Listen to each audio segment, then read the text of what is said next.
2012 साली कोकणातील या मंदिरातील सोन्याचा गणेश मुखवटा गेला होता चोरीला। गणेश मंदिरात जाताना जंजिरा आणि पद्मदुर्ग हे किल्ले नजरेस पडले। त्याच्यानंतर आगरदांडा ते दिघी हा प्रवास बोटने केला। दिघीपासून 15 किलोमीटर ट्रॅव्हल केल्यानंतर मंदिराजवळ येऊन पोचलो। या मंदिराची एक इंटरेस्टिंग कहाणी आहे।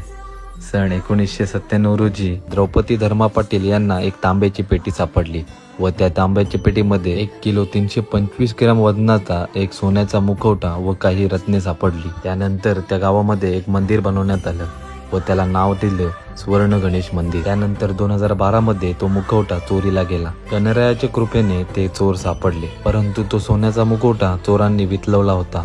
याच सोन्यापासून 2021 मध्ये पुन्हा एकदा तसा श्री गणेश मुखवटा तयार करण्यात आला आणि त्याची प्रतिष्ठापना केली।